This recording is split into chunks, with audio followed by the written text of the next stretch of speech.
Today, I will be introducing the next mayor of the city of New York, Zohran Mamdani!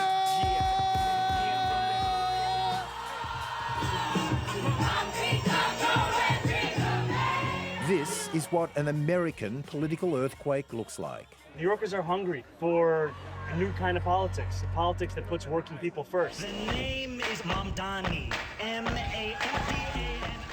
Zohran Mamdani, a 34-year-old self-declared democratic socialist, is on track to make history as the first Muslim mayor of America's largest city. I will be your Democratic nominee for the mayor. That's something President Donald Trump wants to prevent.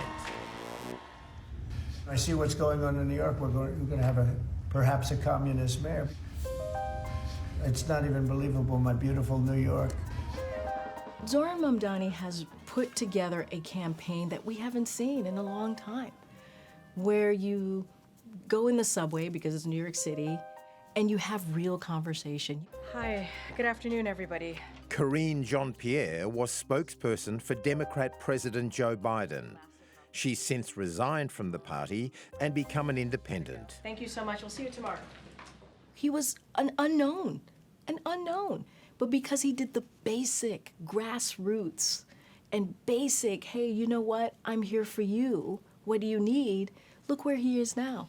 He's probably going to make history. Polls have been tightening in the days before the vote. Let our words ring out so loud tonight that Andrew Cuomo can hear them in his $8,000 a month apartment. Mamdani's closest competition is former governor of New York, Andrew Cuomo. Hello. What's happening?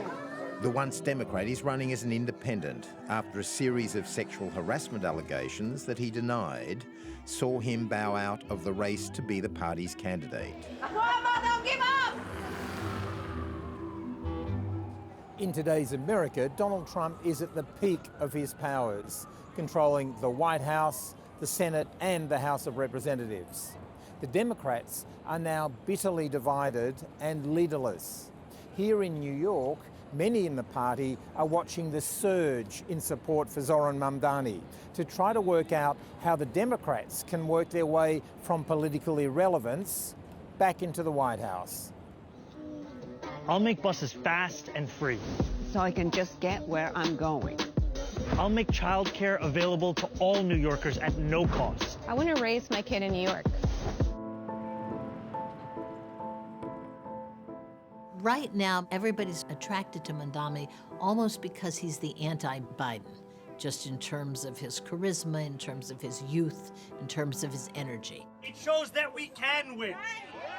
And they're not paying a lot of attention to the reality of what he's proposing, which really, frankly, he can't do.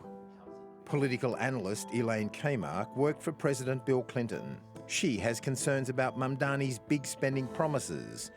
He's only got two options. One option is he's going to have to move away from some of these more outlandish proposals, or if he tries to do them, he's going to find white flight from Manhattan, and that will take away the tax base and make the situation even worse.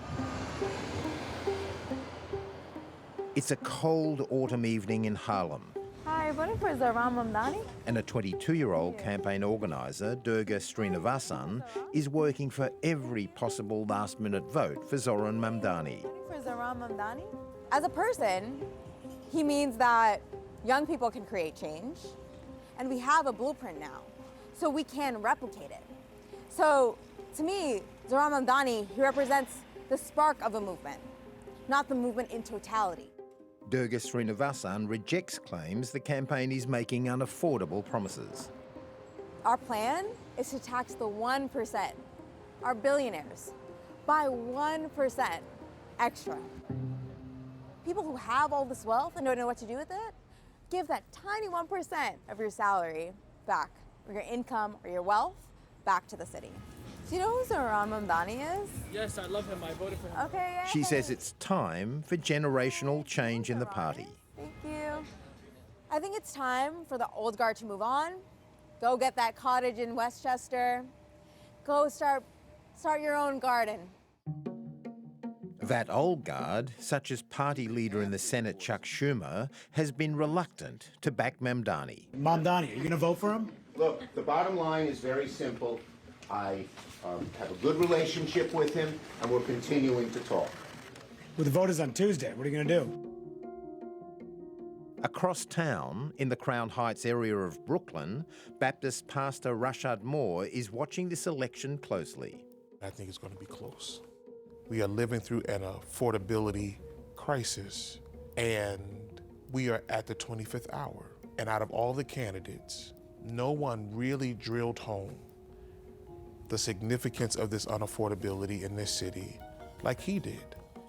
Not all of the congregation share Reverend Moore's enthusiasm. My preferred candidate at this moment is Cuomo. At this very moment, of course, he's tough. He's been in government all his life. And I could foresee him getting things done. As to the Democrats more broadly, Loretta Grimsley says they've lost contact with ordinary voters. Listen to your people in the community. Get out there and walk the streets. That's what they used to do when they wanted your vote.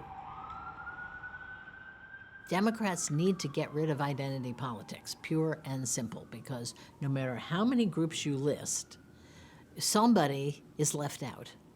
And then if they can change that and get people to listen to them, they have a pretty good economic plan.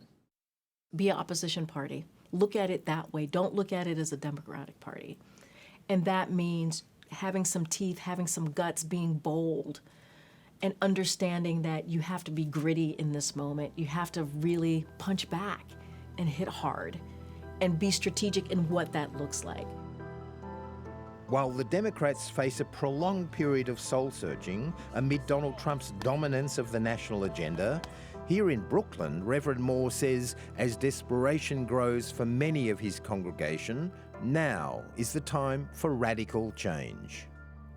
And in a day like this, when people are knocking on the doors of a church because they don't have food, not because there's a drought, but because it was cut out of the budget. I mean, we're talking about life and death. And in a moment like this is not the time to play it safe. This is the time to step out on faith, cry out and spare not, and dream big.